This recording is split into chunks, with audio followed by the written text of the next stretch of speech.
गुरु ब्रह्मा गुरुर्विष्णु गुरुर्देव महेश्वरा गुरु साक्षात् परब्रह्मा तस्मै श्री गुरुवे नमः। अज्ञानतिमिरान्धस्य ज्ञानाञ्जनशलाकया चक्षुरुन्मीलितं येन तस्मै श्री गुरुवे नमः। भाग्योदयेन बहुजन्म समर्जितेन सत्संगमं च लभते पुरुषो यदा वै अज्ञानहेतुकृतमोहमदान्धकारा नाशं विदाय हि तदोदयते विवेकम्। सर्वप्रथम व्यास मंच पर आसीन अवधपुरी से पधारे हुए हमारे विद्वज्जन परम पूजनीय श्री व्यास जी महाराज के श्री चरणों में बारंबार प्रणाम। हनुमान जी महाराज की पावन इस धरा पर मंदिर प्रांगण में सभी भक्त जनार्दन हमारी बस्ती के बाहर से जो भी पधारे हैं सभी के लिए बहुत बहुत प्रणाम। हमारे जो साजिंदे संगीत के जो कलाकार हैं उनको भी सभी को प्रणाम करते हुए हमारे सामने जो आचार्य जी विराजमान हैं, इधर चित्रकूट से पधारे हुए जो धौलपुर में जिनका भव्य और हनुमान पीठ का भव्य मंदिर है, हनुमान जी के चरणार बिंदों में जो विराजमान रह करके उनकी सेवा करते करते आज यहाँ हमारी बस्ती माता के बीच में और राम जी की कथा में इस पावन शुभ अवसर पर पधारे हुए चित्रकूट वाले आचार्य जी महाराज, उनके लिए भी बारंबार प्रणाम। बंधुओं, भगवान का ये पावन चरित्र बड़े सौभाग्य से सुलभ होता है।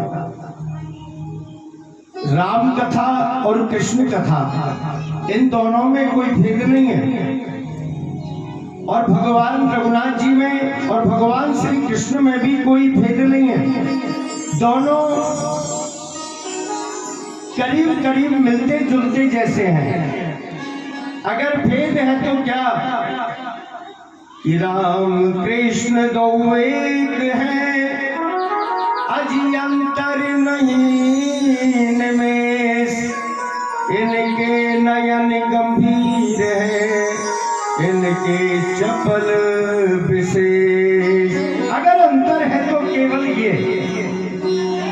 जबकि अभी थोड़ी देर पहले हमारे पूज्य व्यास जी महाराज ने आपको बताया रघुनाथ जी का प्राकट्य हुआ, भय प्रकट कृपाला दीन दयाला।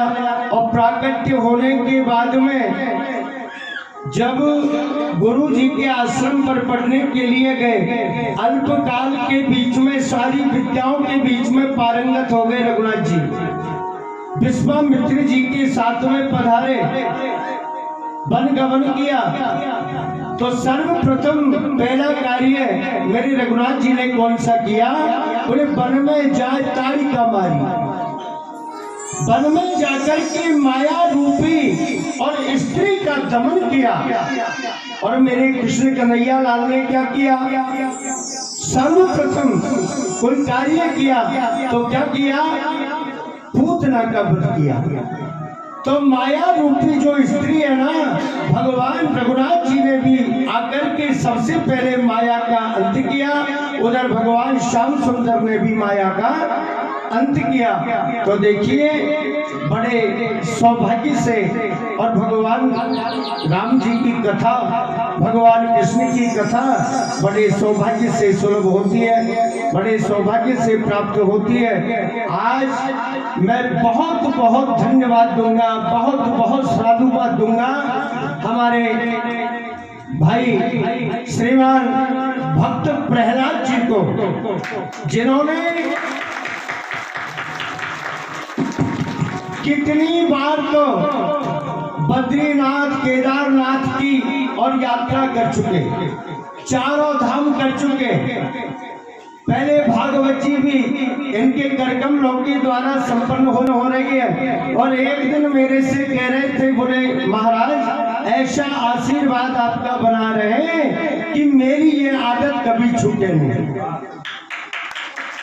मेरी ये आदत कभी छूटे नहीं। तो ऐसे भक्त प्रहलाद जी को मैं बारंबार मेरे हृदय से बार बार साधुवाद प्रदान करता हूँ। भगवान आपका तन, आपका मन और आपका धन हमेशा भगवान के चरणार बिंदों के बीच में ही समर्पित होता रहे। और जो भी आप लोग बाहर से पधारे हैं सभी के लिए बहुत बहुत धन्यवाद। हमारे व्यास जी महाराज परम पूजनीय जो अवधपुरी से पधारे हैं, हमने तो अभी तक, मुझे तो अभी सौभाग्य प्राप्त नहीं हुआ। वृंदावन धाम तो सैकड़ों बार जाता हूँ, कितनी बार जा चुका, और बिहारी जी के बार बार जब भी जाता हूँ दर्शन करता हूँ, लेकिन अभी मुझे सौभाग्य प्राप्त नहीं हुआ मेरे रामलला के दर्शन करने के लिए। तो मोबाइल पे जो फोटो आती है रामलला की, तो केवल फोटो देखा है, लेकिन आज जब व्यास मंच पर मैंने हमारे श्रीमान व्यास जी महाराज को राम कथा कहते हुए देखा, तो मैंने अपने आप में मन में विचार किया कि मैंने मेरे रघुनाथ जी को तो नहीं देखा, लेकिन कभी सौभाग्य होगा जब अवधपुरी जाऊंगा तब दर्शन करके आऊंगा।